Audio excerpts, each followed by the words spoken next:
ሰላም ጤና ይስጥልኝ ውድ የዩቲዩብ ቻናል ቤተሰቦች፣ የዕለቱን ሰበር መረጃዎች ይዘንላችሁ ቀርበናል። እስከ ዜናዎቹ ፍጻሜ አብራችሁን ቆዩ። የቀድሞ የኢትዮጵያ ብሔራዊ ባንክ ገዢ ማሞ ምህረቱ ኮክስዴቭ ከተባለ የውጭ ሚዲያ ጋር ባደረጉት ውይይት በሰጡት ሰፊ ማብራሪያ የሰሜን ኢትዮጵያው የትግራይ ጦርነት በሀገሪቱ ማክሮ ኢኮኖሚ ላይ ያሳደረውን ከባድና አውዳሚ ጫና በዝርዝር አስገንዝበዋል።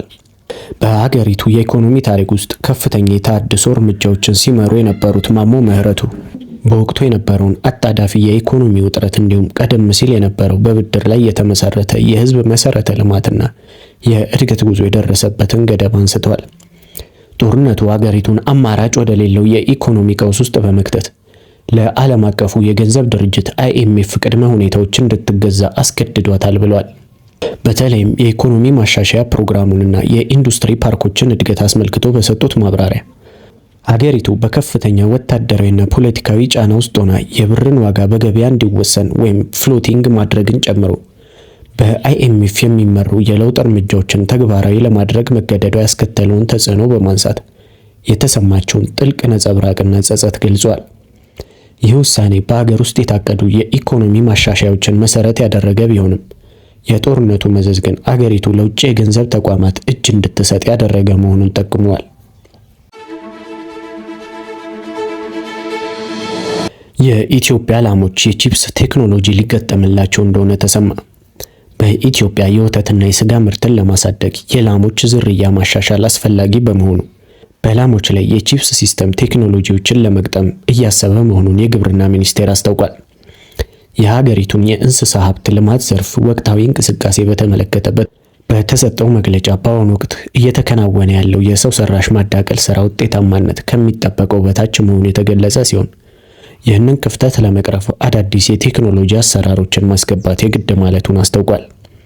በላሞች ላይ የሚገጠመው ይህ ቴክኖሎጂ ላሞች የመዳቀል ፍላጎት በሚያሳዩበት ወቅት በቀጥታ ወደ ኮምፒውተር መረጃ የሚልክ ሲሆን አርሶ አደሩ ሳይረፍድበትና ጊዜው ሳያልፍበት አዳቃይ ባለሙያዎችን በፍጥነት እንዲጠራ በማገዝ ረገድ ከፍተኛ ፋይዳ እንዳለው በሚኒስቴሩ የእንስሳና አሳ ሀብት ልማት ዘርፍና ሚኒስትር ዴኤታ ዶክተር ፍቅሩ ረጋሳ ገልጿል። ለምርቃቱ የተገዛ በሬ ወቅቶት ህይወቱ አለፈ። ይህ በጎንደር ዩኒቨርሲቲና በመላው ማህበረሰብ ዘንድ ታላቅ ሐዘንንና ድንጋጤን የፈጠረ እጅግ ልብ ሰባሪ ክስተት ነው። ከምርቃት ደስታ ወደ ቀብር ሐዘን። የኢንጂነር ፍስሐ አስማማው አሳዛኝ ህልፈት በሰው ልጅ ህይወት ውስጥ እጅግ የላቀ ደስታ ከሚሰጡና ትልቅ ተስፋ ከሚሰነቅባቸው ዕለታት መካከል የዩኒቨርሲቲ ምርቃት ቀን ቀዳሚው ነው። ለዓመታት የተለፋበት ሌሊትና ቀን የተደከመበት የትምህርት ጉዞ ፍሬ አፍርቶ ማዕረግ የሚጨበጥበት የዕለት ግን ለወጣቱ ተመራቂ ፍስሐ አስማማውና ለቤተሰቦቹ ወደማይጠፋ የሐዘን ጠባሳ ተቀይሯል።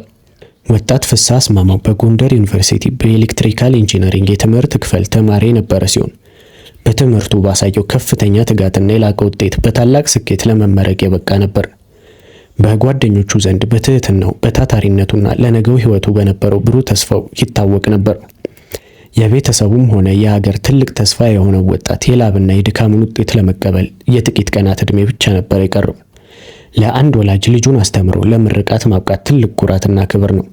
የፍስሐም ቤተሰቦች የልጃቸውን ስኬት በደመቀ ሁኔታ ለማክበርና ለእንግዶቻቸው የሚሆን የምርቃት ድግስ ለመደገስ በዝግጅት ላይ ነበሩ። ይሁን እንጂ ለዚሁ ለምርቃቱ መታሰቢያ ተብሎ የተገዛው በሬ ማንም ባልገመተውና ባልጠበቀው ሁኔታ ድንገት ወጣቱን ተመራቂ ወቅቶታል። አደጋው እጅግ አሳዛኝና ያልተጠበቀ በመሆኑ በወቅቱ የነበረውን የምርቃት ደስታና ጉጉት በአንድ ጀንበር ወደ ድንጋጤና ጭንቀት ቀየረው። ከደረሰበት ከባድ መወጋት የተነሳ ወጣቱ ኢንጂነር ፍስሐ አስማማው ህይወቱ ሊተርፍ አልቻለም። ትልቅ ተስፋ ሰንቆ ለራሱ ምርቃት የተገዛው በሬ ህይወቱን እንዲያጣ ምክንያት ሆኗል። ከአሜሪካ የተባረረው ዳኛ ጅጅጋ ገባ። የዓለም ዋንጫን እንዳይዳኝ አሜሪካ ያገደችው የ2025 የአፍሪካ ምርጥ ዳኛ በመሆን የተሸለመው ሶማሊያዊው ዓለም አቀፍ ዳኛ ኦመር ኦርታን ጅጅጋ ከተማ ገብቷል።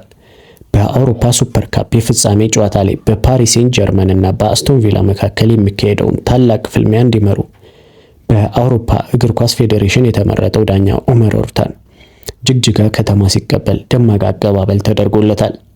ዳኛ ኦመር ኦርታን በሶማሌ ክልል የዞኖች እግር ኳስ ውድድር የዋንጫ ፍጻሜ ጨዋታ ላይ በክብር እንግዳነት ለመታደም መሆኑ ተነግሯል። የዓለም አቀፍ ደረጃ ያለውን ይህን ታዋቂ ዳኛ በሶማሌ ክልል መገኘቱ ለክልሉ ስፖርት እድገት፣ ለወጣት ዳኞችና ለእግር ኳስ ተጫዋቾች ተነሳሽነት ትልቅ እሴት ያለው አጋጣሚ ነው። ኢራን በትራምፕ ላይ የግድያ ሙከራ ልትፈጽም ማቀዷን እስራኤል ለአሜሪካ ማሳወቋ ተገለጸ።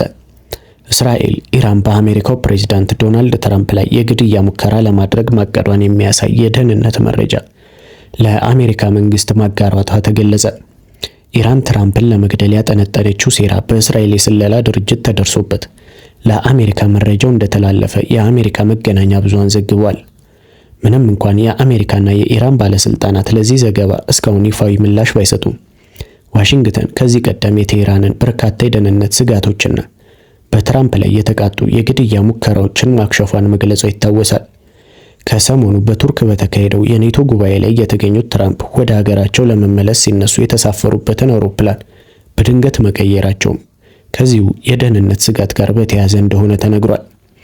የአሜሪካ የደህንነት መስሪያ ቤት ባስተላለፈው የጥንቃቄ መመሪያ መሰረት የቀድሞ አውሮፕላን የሚሳኤል ጥቃቶችን አቅጣጫ የሚያስቱና ከራዳር እይታ የሚሰውሩ ዘመናዊ ወታደራዊ የደህንነት ሲስተሞች የተገጠሙለት በመሆኑ አሁን ካለው የጥቃት ስጋት አንጻር ይበልጥ አስተማማኝ ሆኖ ተመርጧል።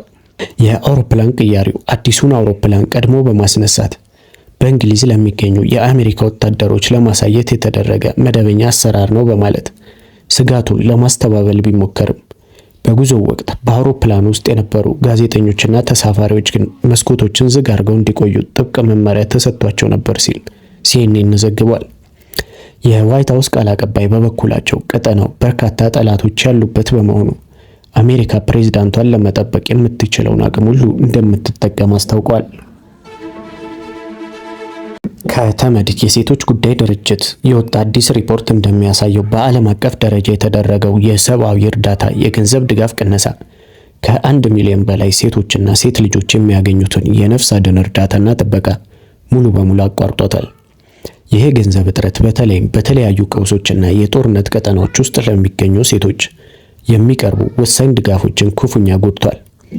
ዓለም አቀፍ ለጋሾች የሚያደርጉትን የገንዘብ ድጋፍ በከፍተኛ ሁኔታ መቀነሳቸውን ተከትሎ በ52 የዓለም ሀገራት ውስጥ የሚገኙና በሴቶች መብት ላይ የሚሰሩ ተቋማት የገንዘብ እጥረት ገጥሟቸዋል።